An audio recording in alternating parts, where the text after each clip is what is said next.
Welcome, everyone. I want to introduce you to Guyleen Castriotta. She is a dedicated public servant and an advocate for health, safety, and the underserved communities. She served 4 years on Broomfield City Council as Ward 5 representative and 2 years as mayor pro tem. She went on to serve as mayor and was reelected for a second term in November 2023. During her first 4 years on the city council, she not only guided Broomfield through the pandemic, but focused on improving infrastructure, increasing affordable housing, enhancing workforce development, prioritizing fiscal sustainability, advocating for sustainable city policies, public safety, and addressing the climate crisis. Under her leadership, the City Council appointed the first ever independent Board of Health and Housing Authority. Prior to her political career, she worked in network marketing, news production, and the nonprofit sector. Welcome, Guyleen. Thank you so much for having me, Carina. Oh, I'm so happy to be here. I've been friends with you for years and was so excited that you accepted this invitation, because when I think of experts, I can't think of a better one than you. And so thank you. Thank you. Today, we're going to talk about collaboration between government and nonprofits and really give people a strong perspective on the importance of this. But I wanted to start out first is what inspired you to pursue a career in public sector?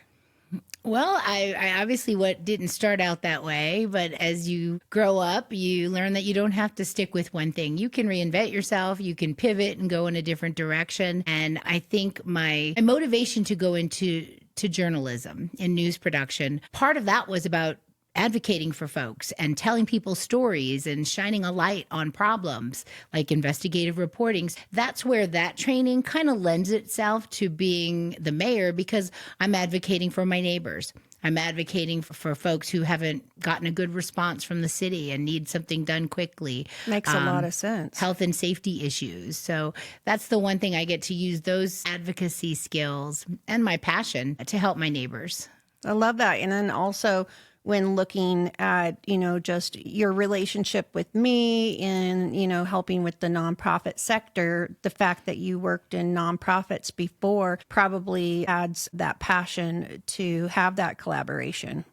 Definitely. When I moved from news to the entertainment sector, it wasn't as gratifying. And so that's when I decided to work for the Downtown Women's Center in downtown Los Angeles in Skid Row. It was a complete 180, but it was much more fulfilling because I was helping folks that really appreciated what I was doing and kind of help, understand that population, that a lot of women and people who are experiencing homelessness aren't always put in a category. There's so many reasons why someone could end up in that situation, and really gave me a better understanding that could be any of us, whether it be, fleeing from domestic violence or just having unforeseen medical expenses. A lot of women were bankrupted by that without having healthcare benefits. So there are a lot of ways that people end up in that situation. So I learned not to be so judgmental, right? We all have our judgments and our biases, but it opened my eyes. That's really, really well put. And it does open your eyes when you go into the nonprofit sector. I remember in the first year of founding my nonprofit, and I had many people in the community say there was no need for those services because of their biases and because they didn't want to see the need. And that was so unfortunate. So I definitely even learned myself the need was even greater than I had even thought. And so I appreciate your perspective today because you come from both the government and the nonprofit sector. So I think there's going to be a lot of learnings today. And so when I think of the role that nonprofits play in the community and in the development of the community, what are your thoughts about that? How do you see that being a huge part of your community? Well, when I first started on this journey, it was 2017. I didn't know much about anything. There were a couple of issues on my radar, but I didn't realize that we had such a lack of resources. The attitude was that we don't have a homeless problem in Broomfield. Everything's perfect here, but it looks different in Broomfield. You don't see a lot of folks on the street, but there are people living in their cars. They're living, several folks in a room, couch surfing. So the problem is here. It just looks different than, say, Boulder or Denver. And so meeting with our nonprofit partners, it helped me understand the gaps in services that we weren't providing. We couldn't provide. So we relied on our nonprofit agencies to be our emergency food bank, have a place where they can go get clothes and housing necessities. And so we have to partner with them to fill those gap services and help fund them and promote what they offer so that our residents can get those and you're things. so good at that. And I Thank always you. appreciated all your help. So, when, I'd love to hear your thoughts on the role nonprofits play in, the community, but more so of the biggest challenges you see for the nonprofits. And that, it is tough. It's a tough, thing to go into. It's a thankless job, just coming from my own perspective. But you've talked about the importance of it. But, what are the biggest challenges you see for those nonprofits? Well, I'm sure you're no stranger to this, but the needs continue to outweigh the supply. Like it's a funding competition almost, because there's limited amount of grant funds available, which we do provide health and human services grants, but it's split over, dozens of nonprofits that are competing to get those funds. So I think we try to prioritize like who's serving the most Broomfield residents with the most basic needs. Emergency family assistance, for instance, at Fish, Broomfield Fish, which, they're more than a food bank. People don't realize it's not just the food that they provide, but they are a family resource center. So that's kind of a one-stop shop for folks that want to try to get a caseworker, try to figure out how to navigate the system in applying for any type of benefits, and also housing referrals, energy bill assistance, water bill assistance. They do a lot more there than just provide food. So we've kind of really worked closely with them so they can implement those programs for us. We provide the funding and they do their outreach, and they have the network to disperse those funds and make sure the right people get it. No, I love that. And you kind of just answered a little bit about ensuring that the nonprofits work aligns with the needs of the community. And I know that you guys have been really good with Fish. And I, at one point, understood that maybe the city provided the space for them as well. Oh, that's right. So I forgot to mention that part of that partnership is that we supply the building that used to be our city hall. It's Six Garden Center. So they have a very great lease arrangement, which doesn't cost them much, so they can operate out of that building. And that saves a lot of money, stretches their dollars. Yeah, that's a clear message to the nonprofits that their work is necessary and valuable. And I don't know that there are a lot of cities that do offer a building for one of their key partners like that. And so for that, I commend you and Broomfield for that. When I think about having a partner such as the city and county of Broomfield, how do you work together to achieve goals versus being competitors or having, where you're stepping on each other's toes? Well, we have boundaries. I think that we allow the nonprofits to take care of those services that they provide. So we don't cross over as much. We do have health and human services that's also working very closely with the nonprofits to make sure there's no duplication of services and to ensure people don't fall through the cracks. So we're kind of like the stopgap. If they're not getting what they need outside of Broomfield, they can come back to Broomfield, and that lets us know if the services we expect are being provided. So we monitor that. We have to as part of the grant process and ensure that the needs are being met. But the biggest issue is that the need keeps growing and the funds are not growing as fast. Just like the normal resident is experiencing cost problems with inflation, so is the government. We've had to deal with rising costs of labor and benefits and just running facilities and materials. So that's been the biggest squeeze, I think, across the board, is trying to do more with less and dealing with the uncertainties of how much funding will be available next year. So how do you decide? So if you have a limited amount of money and you have 300 applicants, how do you decide, and how does a nonprofit stand out in that process to be seen and heard and be selected? Great question. I actually don't decide myself on who receives the grants. We have an independent committee made up of health and human services staff that review all of the grant applications, and so we just approve their decisions once it's been made. So I don't have to go through all of the applications and decide. But to your question, it's about who's providing the most basic services that we need, food, shelter, housing, rent relief, things like that. Things that we are the basic social determinants of health. Those things are going to receive priority funding, especially for underserved populations like our IDD population. That's adults with intellectual and developmental disabilities. So we fund Imagine very well for that. We fund mental health partners as well to make sure that their behavioral health services are available to everyone. So those are our three biggest: Broomfield Fish, Imagine, and mental health partners. Perfect. Yeah, no, and that makes a lot of sense. I mean, that's what you see in the news, and I love how you brought up the social determinants of health, and that is, and anyone that doesn't know what that is, you can go online and you can research that. It's really a powerful tool to see what are the areas that influence someone's health, and it's incredible. So I would love for you to share an example of a nonprofit in Broomfield that has made a significant impact and how the city actually worked with them.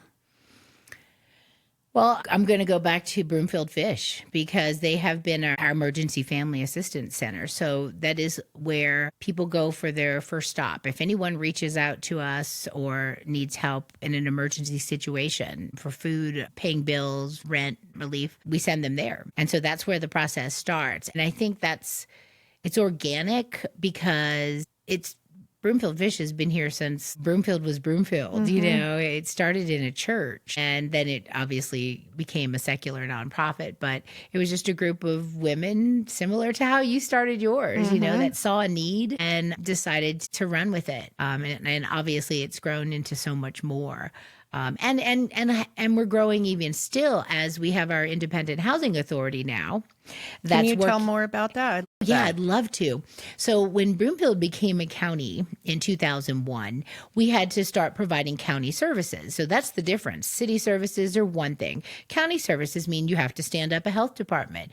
You have to have county courts. You have to have a county clerk. You have to have, you're dealing with property tax. And so being a new county, the newest county in the state, they didn't realize what that was going to look like. So they let the city council serve as the Board of Health and the Housing Authority. And we're still a part-time council. We're not full-time county commissioners. So what I observed with housing in particular is that nothing ever really was getting done because we didn't have the time to really devote resources and attention to the housing crisis, which some didn't even realize we had, but we did. And when my colleague Sharon Tessier was on council, she started to raise that alarm. Like, there's a gap in housing for people who, can't afford a single family home. We don't have anything for multifamily living. We don't have workforce housing. And that's when the shift happened, I'd say about 9 years ago. And we did our first housing needs assessment, which really demonstrated that we had huge gaps, like 1,500 units short of folks in that middle income making $30,000-$60,000 a year. Nonprofit workers, firefighters, police officers, teachers. Exactly. We have an unusually high average median income. Broomfield is at $118,000 a year. And that's a lot because we house Boulder's workforce. So it's inflated to where there's, people making a lot of money, but there's also a lot of folks who aren't. And those needs weren't being met. So part of the goal was to create an independent housing authority of volunteers. They're volunteer residents who specialize in development and real estate and banking. And they've been working at this for several years now. And things are getting done. They've already approved 2 projects. One is next to Belle Swan, and it's going to be called The Grove at Cottonwood.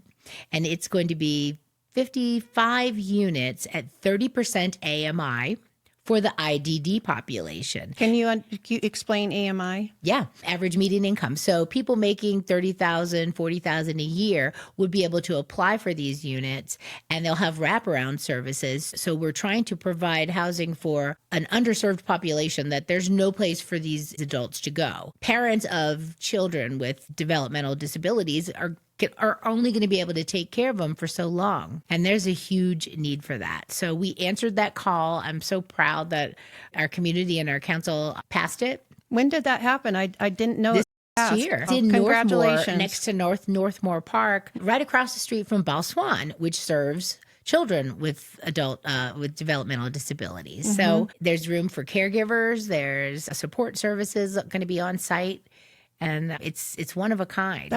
That was their first project. That's incredible. All under your leadership. So thank you for that. I appreciate that so much. Let me tell you about the health, why we needed a separate board of health, because council was not selected to be the board of health for their expertise in the health professions. We were elected to run the city and county. So during the pandemic, we were the board of health. So that meant we had to convene as the board of health to implement mask mandates and capacity limits on businesses, which nobody wanted to do, right? Does anybody really want to wear a mask? I can't believe we did. But it made it political, right? It should have been an independent board of qualified medical professionals, not us.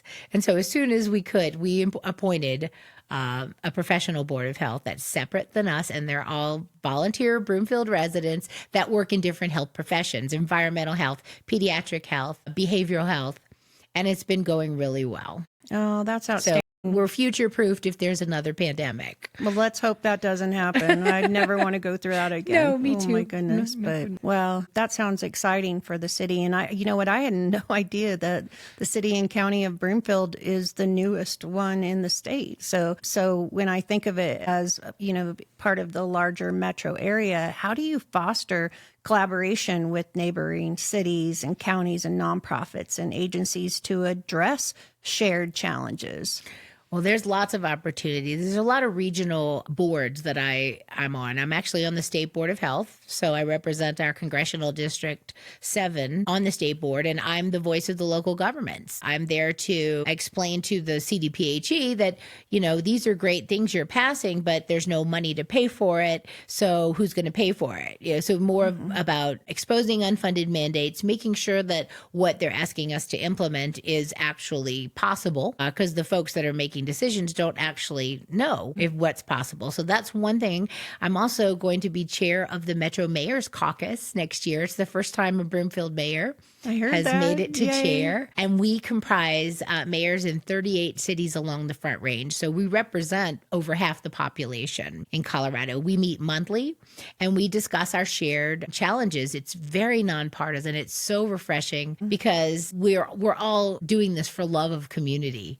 That's why I love working with the mayor so much. And we leave all the politics at the door, and we focus on the housing crisis. We focus on transportation needs. That's another area where Colorado really needs to invest more.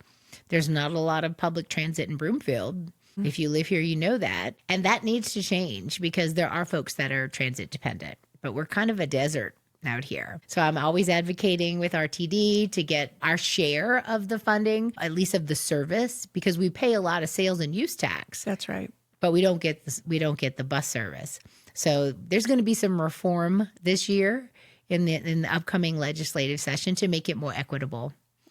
So the mayors are just a wonderful group. And public safety, we all have dealt with public safety challenges over the last couple of years with property theft and, rising crime. But the good news is with proper investment and training and putting special forces together, it's all going down now. At least I can speak for Broomfield. We are statistically the safest city in the Front Range in terms of violent crime. We have the lowest stats. That's so why I live here. Me too. Awesome. Well, that's exciting to hear. I hadn't heard that stat, but I believe it to be true. I feel incredibly safe in the city and county, and I'm so thankful and blessed to be able to be a part of this community. So, when getting back to really talking about kind of nonprofit and government relations, what are some of the common challenges nonprofits face when trying to work with government agencies, and how do they overcome these barriers? Because I know when I first started, I didn't know where to start. Well, a lot of people start with their elected officials. That's kind of where we come in because we're the conduit. That's what I say. We bring people together. And I remember when I first got elected, I reached out to Fish and you might have reached out to me and I toured your facility and I took a tour of Fish, learned about all the programs that they offer. And so when they need something, they reach out to me as kind of a, can you set up a meeting? We'll have this challenge. Want to talk to you about it. So that's where I see our role as kind of the liaison and the advocate. If staff's not paying attention to something, we can get them to pay attention to it. So that's kind of how my role works. The other mayors being as willing to have a nonprofit reach out and respond to them? I think most mayors will, yeah, because we rely on our partners to provide the services that we're not. So it has to be a synergetic relationship. It's hard, though, because some mayors have really busy day jobs because we are part-time, right? And I have another job, too. But I work for myself, so I have a lot of flexibility. But if they don't, it's a challenge for mayors to meet the needs of how many people request your time and how many people want to meet. I keep up with it, but I'm not going to lie. It's a lot. In a town of 78,000 people, I don't have any staff. I answer my own phone. I keep my own calendar. So it's a juggling act. But I think that's where my media experience comes into play because everything was urgent in a newsroom. That's right. Right? Like I'm used to dealing with 4 live shows at a time. And so I handle everything still to this day with that sense of urgency. Like everything's important. It needs my attention now. And being able to prioritize and buy yourself time too is like, oh, I have to check in on that. But I think every mayor I've met is in it for the right reasons and wants to help, especially the most vulnerable folks in our community. I mean, I know it benefited me at the beginning, reaching out to the mayor at the time and then having you be such an integral part of my organization. Do you just send an email and hope for the best? How do they reach out to you? Well, most elected officials have their contact information public on our city and county's website. So the email address is there, the phone's there, and some people are more responsive than others. But at least, I know that I would be responsive if any of our partners needed some time to meet. Yes, you always were. Thank you. That's why you're here today. Well, thank you for that. When I'm thinking about applying for funds, government funding, what are some of the most common mistakes that nonprofits make when they're applying for that funding, and how can they avoid that? Well, I think it's important for the nonprofits to stress that these funds will be used locally because some are working in different counties as well. So we want to make sure that they're serving a unique amount of individuals in Broomfield proportionally. I don't really get involved with the grant process either, though. So at my level, it's kind of a hands-off thing. One of the challenges Broomfield has when we apply for grants is that our average median income is so high. And a lot of grants are earmarked for less affluent neighborhoods, less affluent communities. So we come across as too affluent to qualify for some of the infrastructure grants and some of the stuff you hear about the ARPA funding and stuff. We did get some, but they're mainly focusing on really rural country areas that are truly hurting, if that makes sense. No, I know that to be true because we didn't get any ARPA funding. So yeah, I love what you had said is that make sure that when you're applying for those grants is have it be specific to that city and county. And I think when we first applied, we made the mistake of being too broad and covering everything. And then you learn that over time. So I think that's a huge takeaway is that your funding has to go strictly to the residents of the city and county of Broomfield. And that's what you need to have in your grant specifically to the city and county that you're applying to. And so I think that's a huge takeaway. When you think about the resources that government has, what other resources might be available to nonprofits from the government outside of funding? Well, we also have another set of grants for arts, science, through our cultural programs in the library, like Broomfield Council on the Arts and Humanities, or some Colorado, dance companies where they provide free lessons to underserved people. They can apply for another whole set of grants that are more enrichment than anything else. That's good.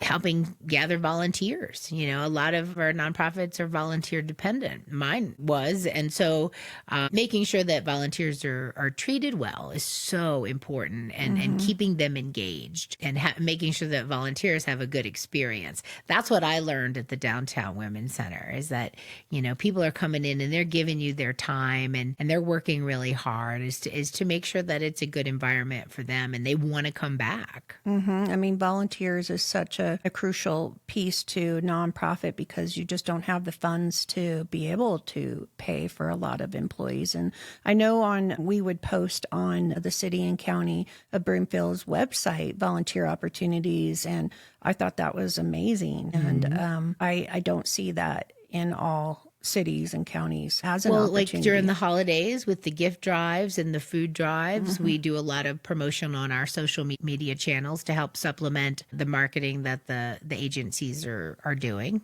So we help in that way. I make announcements at the council meetings, and those are broadcast and streamed. So we do everything we can to help inform people, like what's going on and how you can help, or if you need help, this is how you get it.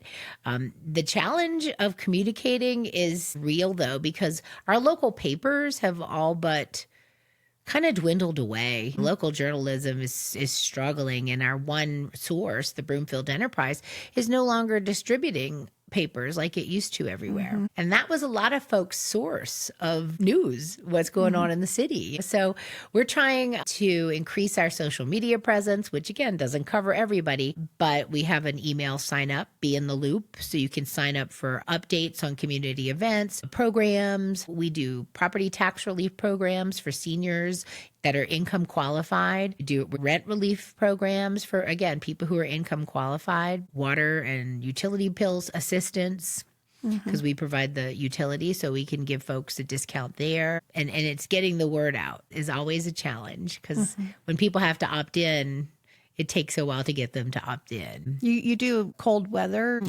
do work as well? Yeah, we work with Almost Home for our severe weather activation program, SWAP. So we provide hotel vouchers when the weather goes below freezing, and we fund that through some of our grants that we get from the state. It's limited, but at least it's something, since we don't really have a congregate shelter in Broomfield.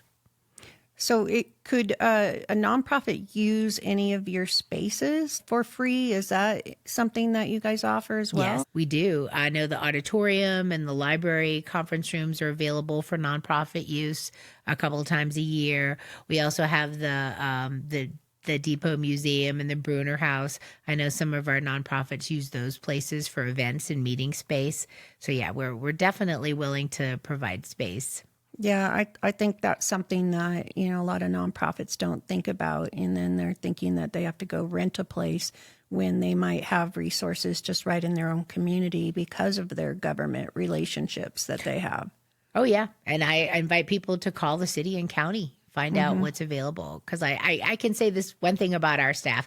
They do provide phenomenal customer service. I get so many compliments about how a staff member went above and beyond for a resident, made a special trip. And I try to lead by that example, by if I answer my own phone and people can't believe it's me. I'm like, no, it's me. What's the issue? And I've been known to go to people's houses to take pictures of the problem, if it's a drainage issue or weeds, and then send it to staff. I show up myself and it blows people away.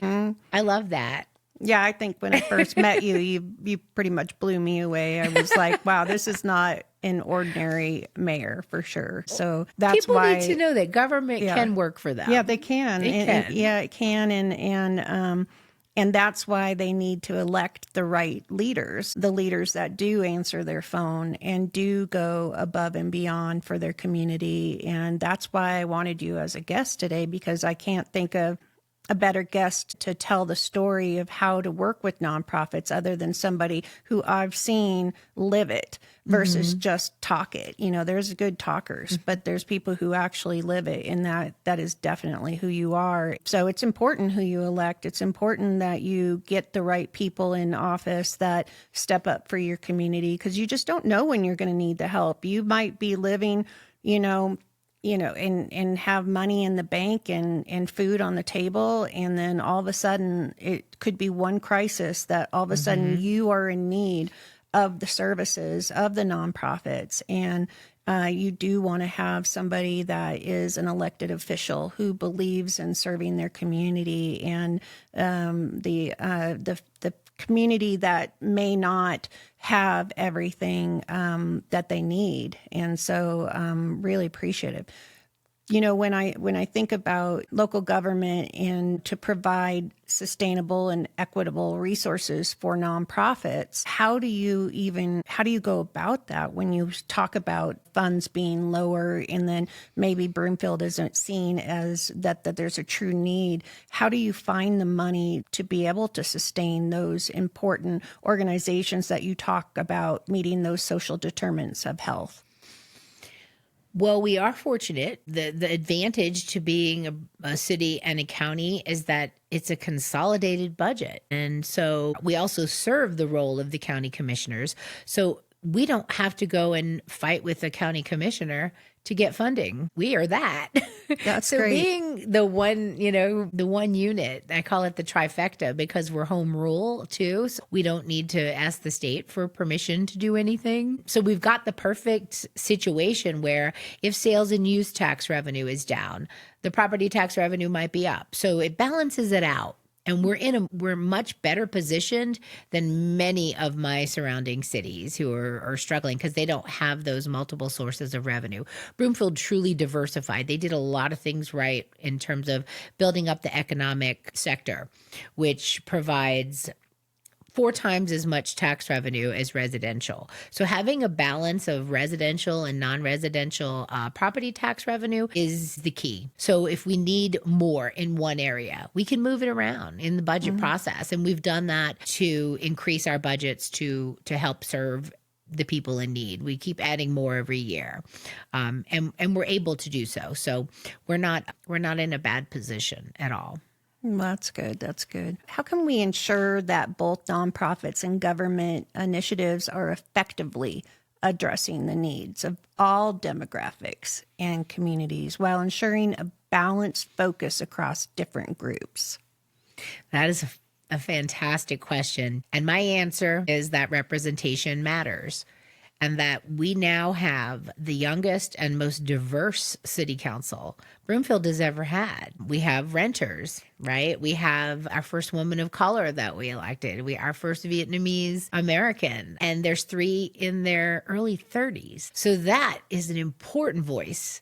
Because usually it was a lot of retired folks, right, who maybe weren't struggling financially. Now having those younger voices on the dais, you see the advocacy for more affordability, more variety of housing stock, because those are the issues they're facing, being able to afford to live here. And it's important. So having a diversified group of representatives helps change the policies and move the policies in the direction to include everyone, to include all vulnerable communities. I was the first LGBTQ mayor. I know. And so I advocated for, acknowledging our first Pride in June and having a Pride event, banning conversion therapy. And there'll be more. We're going to pass a human rights ordinance to protect vulnerable populations from discrimination in housing, employment, and public accommodations. So we're looking out for those folks.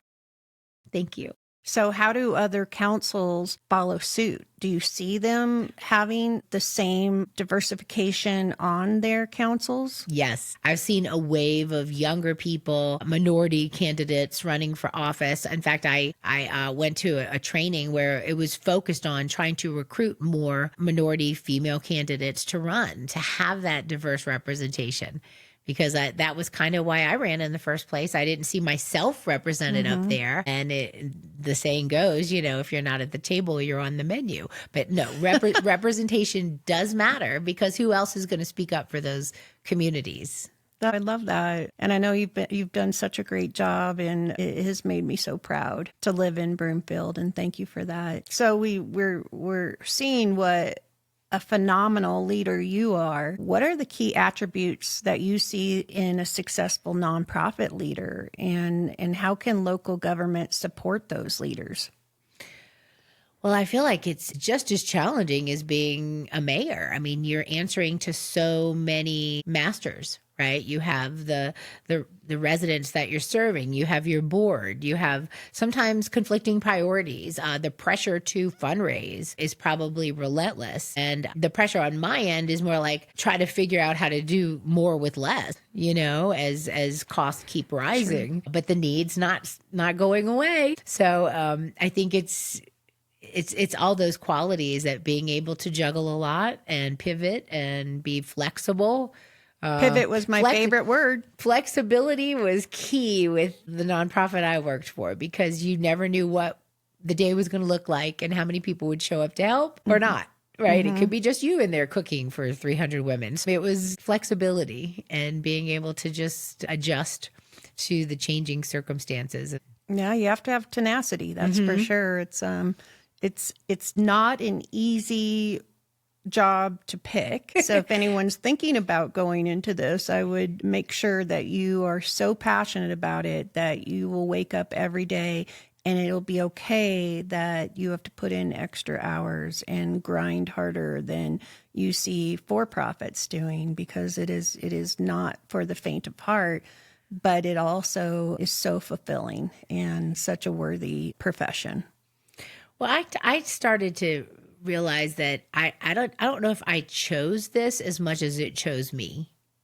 Yeah, that's so funny. That's true. For me, it was a God thing. I mean, it was just like God said, "You will do this," and I said, "Okay." It chose you. Absolutely. That's so well put. Well, when you think about specific areas of the community development, where do you see maybe nonprofits not playing a role that you wish they did play a more significant role in?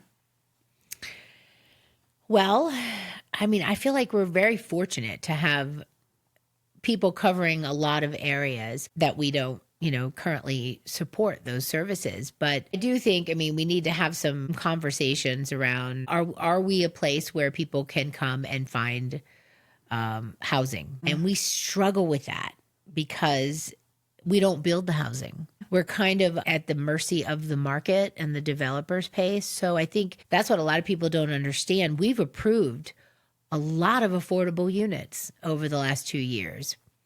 Thousands of them have not moved forward. The developers have not started to turn dirt yet because of the market conditions of financing, the interest rates, construction inflation costs, the bond market where they get their loans is very volatile. Many of these projects decided to put it on pause for 2024. I'm hoping they move forward quickly, because we're depending on those projects to fill the gaps in housing.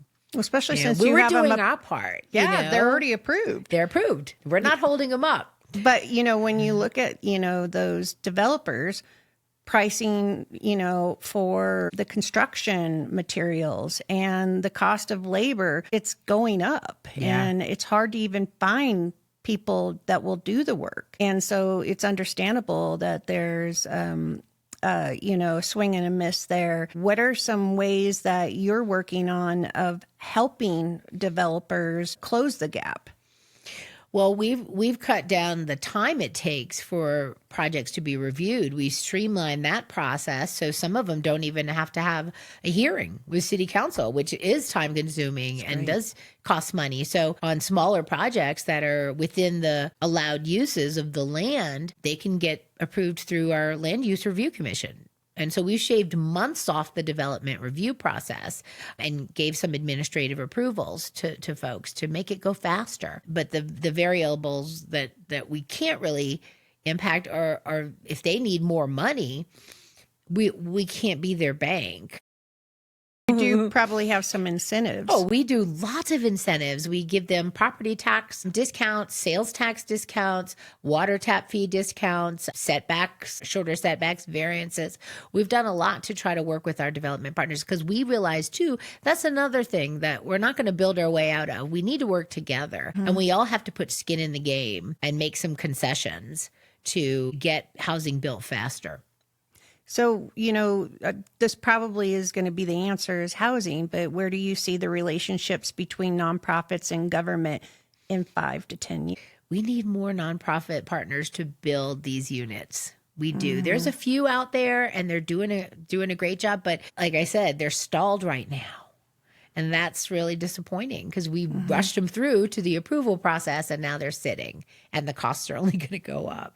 So I'm hoping it turns a quarter in early 2025. Would there be options for the tiny house villages? Yes. Because I've seen that in other areas be really successful. Absolutely. That's great. Our housing authority is working on a project. They're acquiring land right now. So then there's this whole financial process where they apply for state funding, affordable housing funding, grants, low interest loans, and that can take up to a year. So the process itself, it can only be shortened so much, but having the funding really does help expedite it.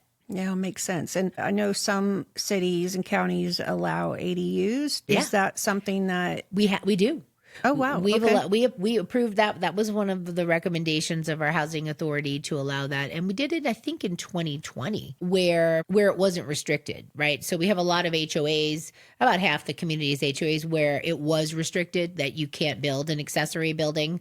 I know in the Broadlands, I can't even have a shed, but that changed. The legislature passed a broad amendment, a broad piece of legislation this last session that says it's allowed anywhere where single family is zoned. So now anyone, even in the Broadlands, can build an accessory dwelling unit and the HOA can't stop them. Had no idea, although the Broadlands, some of the lots aren't that large, so you have setbacks, right? There's some design guidelines where it can't be larger than a certain size, and it has to connect to the current sewer and water. But right now, there's no more restrictions. Anybody can build an accessory dwelling unit in a single family zone. Oh, that's really good. That's where we can have additional income for people to afford home ownership. I know some folks are like that. They will build the ADU and live in that, and then rent their house. Exactly. Retirement, you know? That's so true. I used to have a tiny house and I loved it so much. And I definitely don't think you need the large homes to have a good life. And so I think that's really great. And hopefully we can get more of those throughout the community. As mayor, have you seen instances where nonprofits and government initiatives have overlapped or caused confusion, ultimately hindering community progress or creating inefficiencies? Not in my personal experience. I feel like we work so closely together that eliminates that, overlap and crossover and confusion. I think it's working in a tight-knit community, and Broomfield is like that. Even though we're 78,000 people, we're still very hometown feeling. We're still very neighborly, and we're not that large where we miss things like that connection to everybody that is our partner. Yeah, I bump into people all the time, and you wouldn't even think it's 78,000 people. It's incredible, such an amazing community. So when thinking about your nonprofit and your community initiatives, which ones are you personally most passionate about and why? Well, I've gotten to know a lot of families with adult children with disabilities. And I think that that's where I truly want to help these parents who have no options. So that's, I think, why I'm most passionate that we were able to invest in this project to help these parents who have no other options now that they're getting older. You know, they can't continue to take care of their child. And it's heartbreaking when you talk to them, like, you know, they've taken care of their child their whole life. And now it's getting too hard. And to be able to offer them that hope and that option where they're not in fear and guilt, it was probably one of the projects I'm most proud of. No, I understand. There's just that. nothing for them. Yeah, and you know, there was a time when even communities wouldn't even pass that to be allowed, where they're like, we don't want them living by us. And when I think of my experience, I think about a time when an adult with disabilities came into my nonprofit, and the cutest guy, and he asked me, "What can I do for you today?" And at that point in time, I was like, our space is too small. So I just said, "I need a larger facility." And he said, "Then I will build it."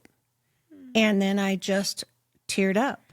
And I thought, if we all had that same outlook on life, what an amazing place we would have in our world. And then I will build it. And always thought about that. And I just thought, wow, what a blessing they are to their families as well.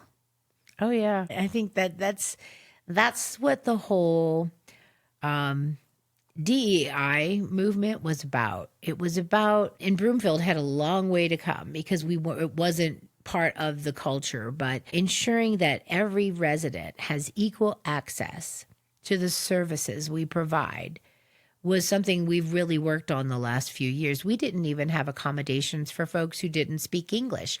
We didn't, or were low vision or hearing, hard of hearing. We didn't have those accommodations. So everybody wasn't getting equal access to the services. And we've come so far in creating that equity. That's what DEI is. It's making sure everybody has equal access. That's so true. And so when I think about your leadership and how transformative you've been for our community, are you going to run again? I just have to ask. Well, I haven't officially declared. Sorry, I'm putting you on the spot. I love doing that. But I can say I'm strongly leaning in the direction of running for my third year. That is the answer I wanted to hear. Late breaking news, everyone. So what do you do for your other job? Well, I teach Pilates. I teach Pilates at my house. And do you kick their butt often? No. I try to make it enjoyable so people want to come back again, because it really changed my life when I was struggling with chronic back pain, working in a commercial kitchen, feeding the ladies. So I developed some back issues, and then building core strength saved me, just like, wow, that wasn't, that it was fixable. So then I decided more people needed to do it, and it would change their lives too. Thank you for that. That's why I'm teasing her a little bit, because every Friday. And I change hats all the time, from, trainer, healer to, mayor and advocate. But it's great. It works out. It's flexible. Yeah, absolutely. For years, I honestly thought mayors made the big bucks. And no, the role of mayor pays $22,000 a year. Wow. Council, it's about $1,750 a month, and then council gets $1,200 a month. So nobody up there is doing it for the money. No. And people try to accuse us of lining our pockets and getting deals, but that does not happen in today's transparent. Everything's exposed. So it's for love of community, and I'm privileged to be able to do it.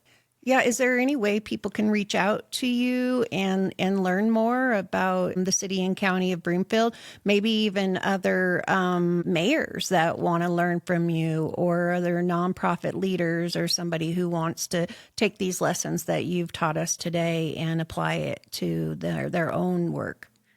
Absolutely. You can find out information about myself and our city council at broomfield.org/council meeting. So there you'll see all of our contact info listed, mine as well. When we have meetings, they're all open to the public. There's also ways to get involved with boards and commissions. So if you Google boards and commissions, Broomfield boards and commissions, you'll be able to apply to get more involved if you want to. There's also lots of other resources that will take you from the Broomfield homepage for health and human services, nonprofit connections. So that would be my first stop, is going to the city and county webpage. We're really, really lucky to have you leading our city and county. And so thank you so much for your time today. I really appreciate you. I love you so much. I love you too. Thank you, Carina. Thank you for joining us today on Empower Hour. I hope you're leaving with fresh inspiration and practical insights to fuel your work. Remember, every challenge you face is a stepping stone towards impact. If you found this episode helpful, please follow us and share it with others. Keep making a difference and lifting others up. And I'll see you next time.